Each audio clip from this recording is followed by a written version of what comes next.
पंचदशः पाठः। यत्र नार्यस्तु पूज्यन्ते। हलन्त स्त्रीलिंग शब्दाः।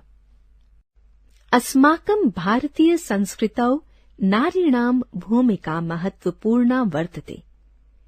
योषित स्त्री महिला प्रभृत्यः नारी इत्यस्य पर्यायवाचिनः शब्दाः सन्ति। वैदिक युगे मैत्रेयी गार्गी प्रभृतयः महत्यः योषितः अभवन्। सीता सावित्री द्रौपदी कुन्ती प्रभृतयः पुराणयुगस्य उल्लेखयोग्याः योषितः आसन्। लक्ष्मी पार्वती सरस्वत्यादयः देवलोकस्य योषितः सन्ति। तासु लक्ष्मीः विष्णुस्यः पार्वती च शिवस्य पत्नी अस्ति। इमे देवयोषितौ अतिपरम पूज्ये स्तः। रंभा मेनका उर्वशी प्रभृतयः अप्सरसः अपि स्वर्गस्य योषितः सन्ति। तासु रंभा मेनका च प्रसिद्धे अप्सरसौ आस्ताम्। येन गृहे योषिताम् आदरः भवति तत्र देवाः निवसन्ति इति अस्माकं शास्त्रेषु उक्तमस्ति। यत्र नार्यस्तु पूज्यन्ते रमन्ते तत्र देवताः इति। पुरुषापेक्षया स्त्रीणां वाक् प्रायः मधुरा भवति। न केवलं वाक् किन्तु तासां स्वभावः अपि मधुरः भवति। लोकव्यवहारे वाकः स्वभावस्य च अधिकं महत्त्वं भवति। यदि कस्यचित् वाक् दृष्टिः कठोरा भवति तर्हि सः लोकव्यवहारे कदापि सफलः न भवति। वस्तुतः नारीणां मधुरवाक् व्यवहारेण च दृशदा तुल्याः कठोराः जनाः अपि द्रवीभूताः भवन्ति।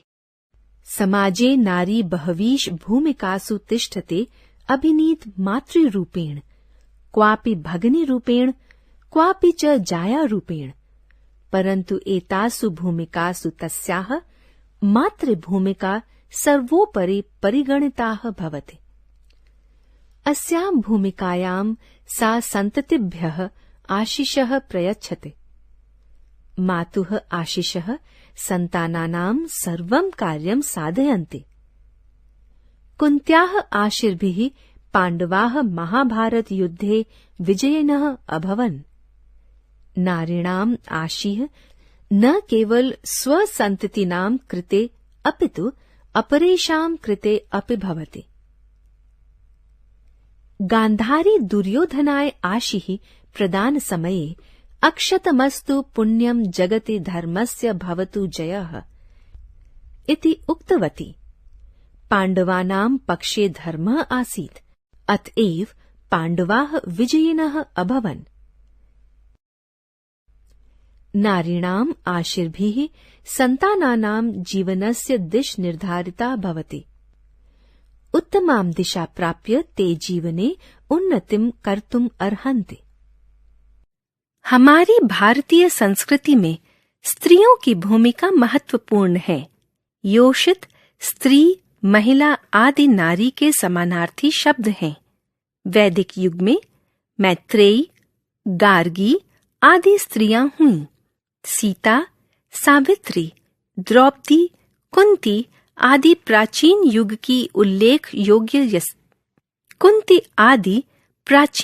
की उल्लेख योग्य स्त्रियां थीं। लक्ष्मी पार्वती सरस्वती आदि देवलोक की स्त्रियां हैं। उनमें लक्ष्मी विष्णु की और पार्वती शिव की पत्नी हैं। ये दोनों देव स्त्रियां अधिक पूजनीय हैं। रंभा मेनका उर्वशी आदि अप्सराएं भी स्वर्ग की स्त्रियां हैं। उनमें रंभा और मेनका प्रसिद्ध अप्सराएं थीं। जिस घर में स्त्रियों का आदर होता है वहां देवता निवास करती हैं, ऐसा हमारे शास्त्रों में कहा गया है। जहां नारियों की पूजा होती है वहां देवता निवास करती हैं। पुरुष की अपेक्षा में स्त्रियों की वाणी अक्सर मधुर होती है। केवल वाणी ही नहीं, उनका स्वभाव भी मधुर होता है। लोक व्यवहार में वाणी और स्वभाव का अधिक महत्व होता है। यदि किसी की वाणी देखने में ही कठोर है और तो वह लोक व्यवहार में कभी सफल नहीं होता है। वास्तव में स्त्रियों की मधुर वाणी और व्यवहार से कठोर जन भी द्रवीभूत हो जाते हैं।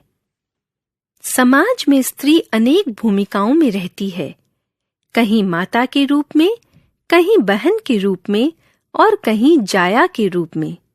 परंतु इन भूमिकाओं में उसकी माता की भूमिका सर्वोपरि गिनी जाती है। इस भूमिका में वह संतानों को आशीष देती है। माता का आशीर्वाद संतानों के सभी कार्यों को बनाता है। कुंती के आशीर्वाद से पांडव महाभारत के युद्ध में विजयी हुए।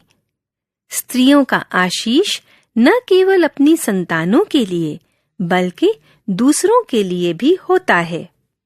गांधारी ने दुर्योधन को आशीष देते समय कहा था, तुम संसार में अक्षत पुण्य को प्राप्त करो, धर्म की जय हो। पांडवों के पक्ष में धर्म था, इसलिए पांडव विजयी हुए। स्त्रियों के आशीर्वाद से संतानों के जीवन की दिशा निर्धारित होती है। उत्तम दिशा की प्राप्ति करके वे जीवन में उन्नति करने योग्य हो जाते हैं। शब्दार्थ, वर्ड मीनिंग। संस्कृता, संस्कृत में, इन आवर कल्चर। योषित, नारी, विमेन। प्रभृत्यः, आदि, एटसेट्रा। विष्णोः, विष्णु की, विष्णुस। अप्सरसः, अप्सराएं, heavenly beauties. येन, जिस। विच। वाक, वाणी, वॉइस। तरहि, तो, देन। भूमिकान, भूमिकाओं को। Of the roles. आशीषः, आशीर्वाद, बहुवचन, ब्लेसिंग्स। संततिभ्यः, संतानों की। Of the offspring. अभिनीत, संचालन करती है, निभाती है। Abides, performs. कवापि, कहीं। समवेयर। सुभाषितम। मातृदेवो भव, न मातुर्दैवतम परम। हितम मनोहारी च दुर्लभः वचः। जननी जन्मभूमिश्च स्वर्गादपि। कुपुत्रो जायते क्वाचिदपि गरीयसी कुमाता न भवति। यत्य नार्यस्तु पूज्यन्ते रमन्ते तत्र देवताः। यत्र तास्तु न पूज्यन्ते सर्वास्त्राफला क्रियाः।